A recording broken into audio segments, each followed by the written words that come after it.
546 BC. On a disputed borderland called Thyrea, 600 men fight from morning until dusk. 300 Spartans against 300 Argives, champions chosen to settle by combat what their cities have contested for generations. By evening, 3 men are left alive. From that day of blood follow 2 centuries in which most of Greece takes its lead from Sparta. Yet Sparta never conquered Greece. Its power rested on something stranger than conquest, a web of sworn alliances, guest friendships, trade routes, and shared gods spun strand by strand across the Peloponnese and far beyond it. This is the story of that web, how Sparta wove it, what held it together, and how the Spartans learned to command it. Start with the name. Historians call this bloc the Peloponnesian League, but the phrase is a modern coinage of the 19th century. No ancient Greek ever used it. In the sources, the organization appears under a plainer title, the Lacedaemonians and their allies. The Lacedaemonians are the Spartans in the broad sense, the full citizens together with the periokoi, the free dwellers around who marched beside them. And the Greek vocabulary of alliance is precise. An ally is a symmachos, one who fights alongside you. A symmachia is a treaty of alliance, sealed not with signatures but with sworn oaths before the gods. Hold on to that word. Oath, it will carry more weight than any battle. The label misleads twice over. First, the league reached well beyond the Peloponnese. Important members lay in central Greece, above all Thebes, which dominated the region of Boeotia, together with lesser central Greek states. Second, Sparta's reach ran further still, through personal bonds rather than treaties. Xenia or philoxenia, guest friendship, was a bond of hospitality inherited within families, often prominent ones. Through it, individual Spartans were linked to Greeks as far away as Sicily and Italy. These Western Greeks counted as friends and allies, and Sparta could ask them for military aid, frequently ships. The web ran from the Aegean's edge to the Western Mediterranean. One more institution stitched the web tight, the proxenos. A proxenos was a citizen of one city who served as the traditional host and representative of visitors from another. He assisted them in legal disputes. He stood beside them at religious ceremonies. He won them a hearing before the assembly. A Corinthian arriving in Sparta went straight to his proxenos there. Individual Spartans, in turn, held powerful connections abroad as proxenoi, the plural of the term. From this lattice of hosts, guest friends, and sworn allies, Sparta assembled the series of military alliances that modern convenience gathers under one name. The league was never a single treaty. It was a web of relationships with Sparta at the center. One great Peloponnesian state stood outside the web, and against it. Argos, an inland city of the northeastern Peloponnese and Sparta's traditional rival for control of the peninsula. Sparta seized the hegemony, the leading position, in the 6th century BC, and the Argives never reconciled themselves to the loss. Again and again they armed to reverse it, going so far as to seek alliance with Persia and later with Athens. Argos might be called the great near miss of Greek history, perpetually preparing to fight Sparta, never quite succeeding, and never absorbed into the league. Every thread Sparta spun in the Peloponnese was spun in part against Argos. The league grew from a distinctly Spartan talent, organizing dependent populations into relationships of reciprocal obligation. The perioikoi showed a pattern. They received Spartan protection, and in return they provided military service. Sparta's heartland was Laconia and Messenia, the southern 40% of the Peloponnese, a natural unit walled off from Arcadia to the north by a major mountain range. Within that core, the old arrangement sufficed. But once Sparta expanded beyond it, the city needed a new way to associate with other Greek states, a way to tap their military and political strengths. The answer was a system of alliances built on the same logic: protection given, service returned. Two motives drove the alliance building. The first was Argos. Sparta wanted allies against its rival, and cities threatened by Argive ambition were willing to join for precisely that reason. The second motive lay closer to home. Sparta's entire domestic system rested on the helots and its other dependent populations, and that system had to be shielded from rebellion. A protective ring of friendly states meant that no hostile power could reach in and raise Messenia against its masters. Hold the two motives together, and the league's character becomes clear. It was a shield facing outward against Argos, and a wall facing inward around the silence of the Helot fields. Geography reinforced the design. Sparta sat at the southern end of a network of land routes running north across the Peloponnese to the Gulf of Corinth and the Isthmus. The Gulf of Corinth is a long arm of the sea that nearly severs the Greek peninsula. On its eastern side lies the Saronic Gulf. Athens' harbor opened onto the Saronic, and so did those of Megara, a Dorian city, and the island state of Aegina. Corinth held harbors on both gulfs at once. The Roman poet Horace later called the city Bimaris, belonging to two seas.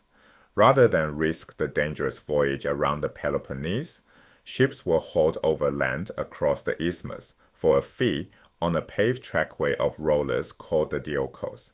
Together, these waters formed a passage across Greece. Follow the corridor north from the Gulf of Corinth into central Greece, through the pass at Thermopylae into Thessaly, and at last to Macedon.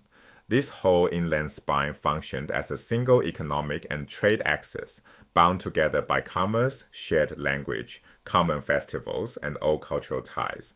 Archaeology increasingly confirms it. Coin hoards and the distribution of exported ceramics reveal a region already integrated before Sparta gave it political and military form. The League was the political expression of roots and connections that already existed. Sparta lent unity to a zone already knit together. The complementary axes, Athens and the Aegean, faced a different direction entirely. Sparta assumed the leadership of the land. Athens would take the sea. The Gulf of Corinth also carried ships west into the Ionian Sea.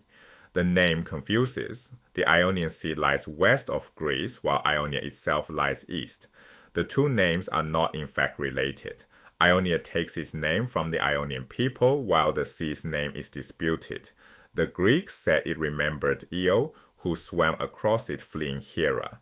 Sailing up the western islands of Greece, a ship could cross to the heel of Italy at Taras, a Spartan colony, then follow the coast to Sicily, reaching the wealthy Greek colonies of the west.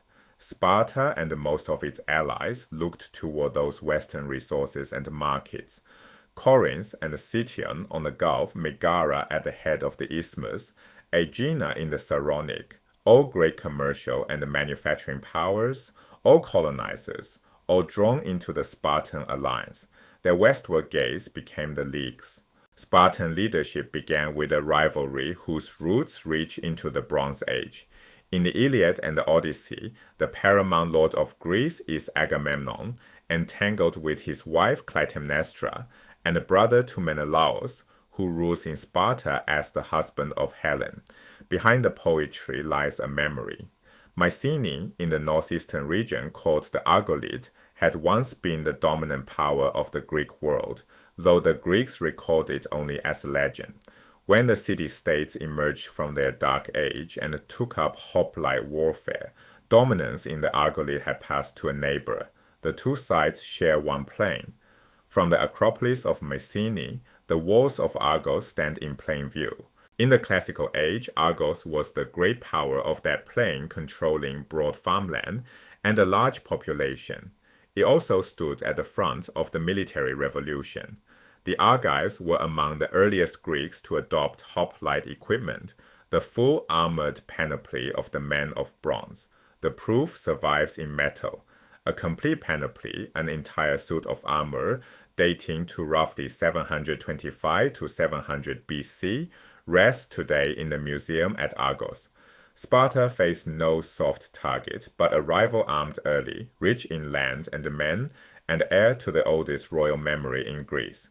Argos pressed that claim under a line of hereditary kings, the most famous being Phidon, whom most scholars place in the early 7th century BC. His ambition was nothing less than to revive the old Mycenaean legacy and dominate the Peloponnese. The Argives tried to take control of the Olympic Games. They pressed their claims against the rising economic centers of the peninsula, Corinth, Sicyon, Aegina, and Megara, aiming to construct a kingdom in the Peloponnese modeled on Mycenaean tradition. Sparta contested that ambition.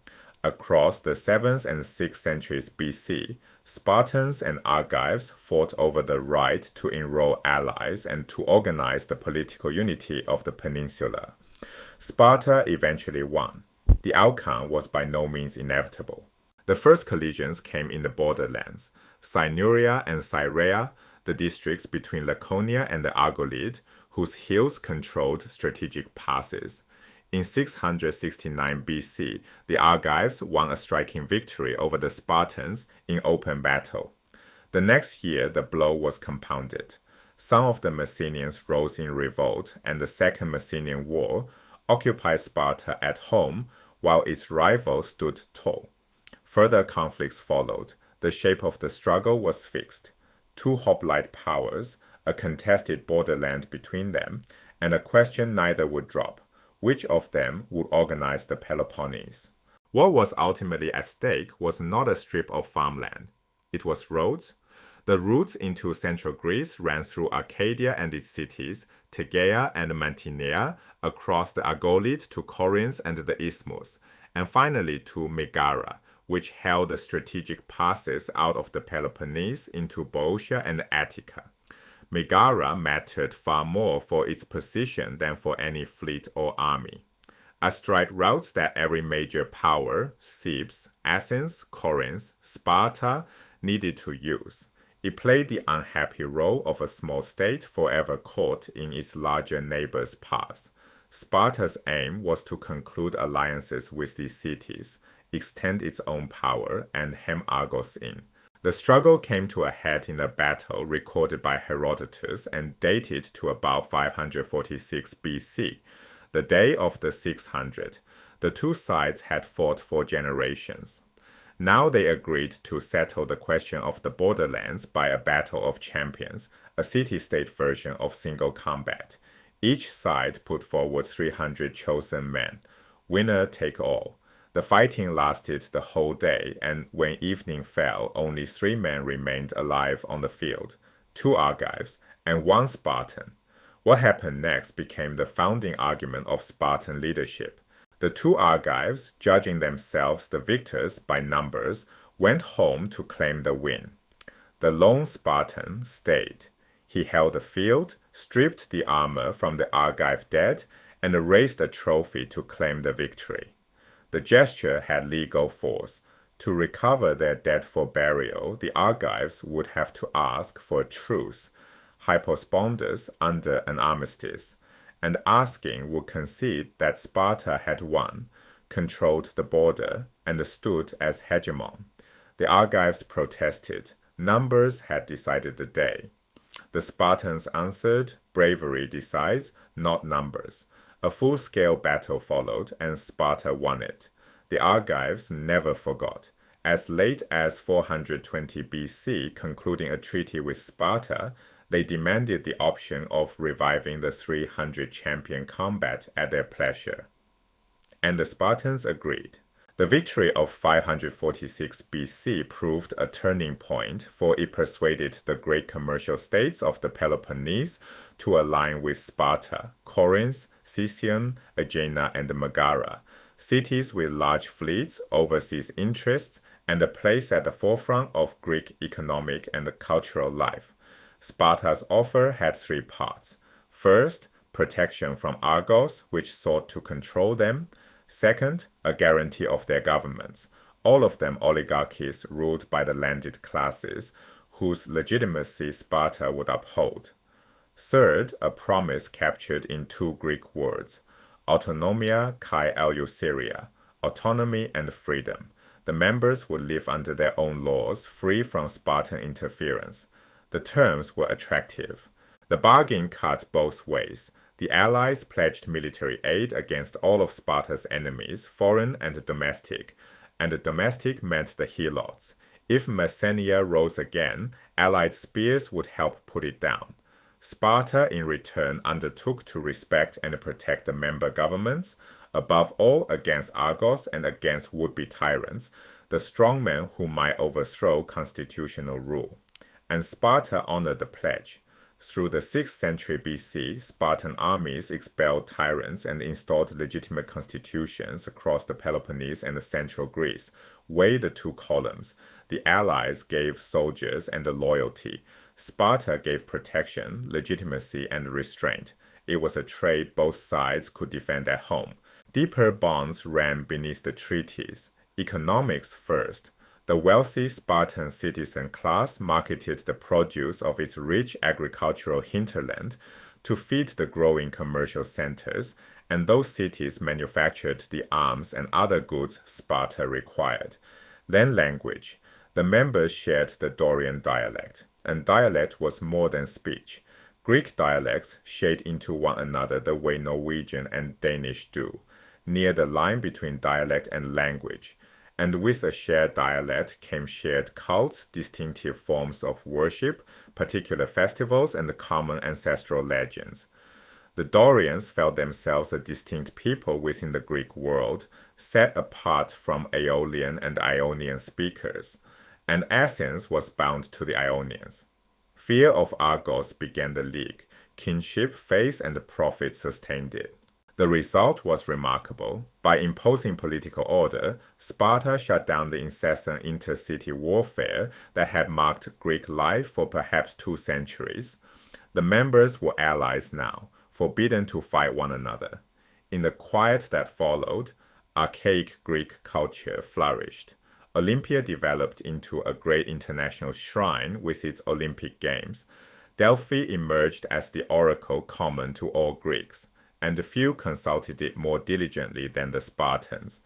Historians speak of a Pax Laconica, a Laconian peace imposed by Sparta over central and southern Greece through the 6th and early 5th centuries. When the Persians arrived in 480 BC, most Greeks instinctively looked to Sparta, the power with a long tradition of commanding coalition armies, and even coalition fleets, which twice in this period had sailed into the Greek islands to overthrow tyrants. Spartan success also rested on a remarkable succession of kings, and the most dynamic was Cleomenes I, who reigned from about 520 to 490 BC. Cleomenes was the architect of many of the alliances that assembled the early Peloponnesian League, and of the structure that let it withstand the Persian invasion. He was also controversial, a magnet for anecdote in Herodotus. He engineered the exile of his fellow king Demaratus by corrupting the Delphic oracle itself, bribing the Pythia, the priestess who delivered its responses. The scandal later came to light, and he died by suicide, in a strange and a violent manner while imprisoned, though some held it was in truth a judicial killing by the Spartan authorities. Sparta had explanations for its strangest king. Many blamed unmixed wine. Greeks customarily diluted their wine with water, but Cleomenes kept company with Thracians and Scythians, who drank it neat, and one account held the habit unbalanced him. Others pointed to the Aegean line, the senior of the 2 royal houses, and its tradition of kings, brilliant but erratic. Whatever the truth of his character, Cleomenes delivered. He humbled Argos in a famous victory in 494 BC. He cemented the web of alliances, and he restrained the league members inclined to Medes, to favor the Persians, the Medes and Persians being the 2 Iranian peoples at the base of the empire. By leaving the league so strong, he was, in a sense, the unacknowledged architect of the later victory over Xerxes. Modern historians read the league's inner workings in 2 ways, a question central to how the Peloponnesian War broke out. The first reading sees a loose set of separate bilateral alliances, Sparta bound to each member individually, requesting forces as needed, with practical circumstances governing everything. When Sparta was strong, it dictated. When Sparta was weak or divided, the members acted as independent agents. That held truest for the league's two most powerful members, Corinth, large, populous, wealthy, and before Athens built its fleet, a major naval power, a city whose reputation for loose living gave Greek a verb, Corinthiazomai, to act like a Corinthian, and Thebes, seeking to unite Boeotia into a federal league, and fielding what were reckoned the second-best hoplites in Greece. On this reading, Corinth could drag Sparta into war, Thebes could pressure it, and the realpolitik governed everything. The second reading answers, the league was more than cynical pragmatism because it rested on sworn oaths. Thucydides can seduce a reader here. He admits no divine fortune, no chance, no plan of the gods. He works strictly in cause and effect, and it is easy to assume all Greeks reasoned in the same coldly pragmatic way. They did not. The Spartans were a deeply religious people, as were their allies and the Athenians themselves, and when they swore oaths to the gods, they meant to keep them. An oath stood close to a contract captured in the Roman formula do ut des, I give so that you may give. To swear falsely was to invite the gods to punish not the individual, but the whole community, sparing no innocent bystander. The oaths carried formidable self-curses, ruin and childlessness on the fourth one. That weight of oaths explains a pattern Thucydides records without comment. In the final crisis before the Peloponnesian War, both Athens and Sparta hesitated to declare war first, each seeking grounds to lay the blame on the other. This was not posturing. They took their oaths seriously, and when the Spartans suffered setbacks, they often read them as divine displeasure. The League also had a genuine constitutional structure. When a major war was contemplated, the Spartan assembly met, and the member states could send representatives. If Sparta resolved on action, the League still had to agree. When the allies judged an enterprise unjustified and refused to take part, as happened in embarrassing instances, one involving Cleomenes himself, the whole undertaking stalled. Sparta was the first city-state to develop such procedures, a real give-and-take beyond the particularism in which each city was a world unto itself. In commanding these allied forces, the Spartans became highly skilled, aided by two advantages. The first, Sparta kept its kings. On campaign, a king commanded, and he gave unity to the whole force. Spartiates, Perioikoi, the helots who marched as servants and the light infantry, and the allies alike. The kingship worked much as the crown did in the British Army of the 19th and early 20th centuries. However much the wider system rested on other principles, every officer still acknowledged one sovereign to serve, and that shared focus was a powerful source of cohesion. Spartan kings were trained from the outset to command, and because command was hereditary, it was continuous. Athens elected its generals annually, men who feared losing office or prosecution in the courts if a campaign went badly. The second advantage was the Spartan educational system, which trained citizens to serve as officers. They held a range of recognized titles, the Symbolos, an advisor, and the Navachos, the commander of naval forces. And Spartan officers regularly acted as advisors to allied contingents. The practice spread. Over the 5th and 4th centuries BC, more and more allied states adopted Spartan drill, and the Spartan habit of stationing numerous subordinate officers throughout the battle line was taken up especially by the Thebans. In the 4th and 3rd centuries BC, Spartan commanders were even hired by distant Carthage to forge armies out of sometimes unpromising material. Through such thoroughly trained citizens, Sparta could assemble a coalition army and make it move as one. When the Persians came, the Spartans and their allies naturally deferred to the Spartan kings. Sparta, not Athens, would command, and the arrangement endured. From 546 BC onward, for most of the Classical Age, Sparta stood at or near the head of Greek affairs. It would defeat Athens in the Peloponnesian War. It would fight Thebes for the leadership of Greece, and in time lose it.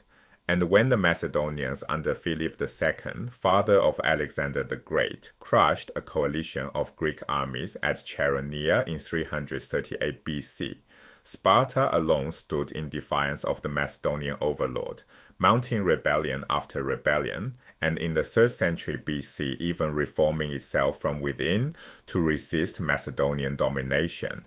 That resilience flowed from the traditions of command forged in leading the Peloponnesian League.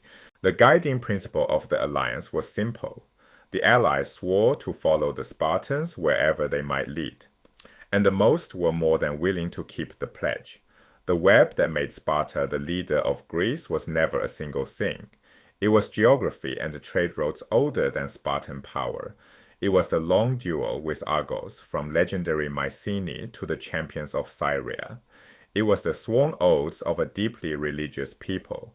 It was the quasi-constitutional machinery of the Lacedaemonians and their allies, and the hereditary kings trained to command coalitions.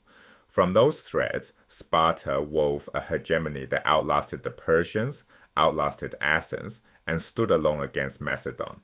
And the web has one property worth remembering as war approaches. Pull hard on any strand, and the whole of it moves.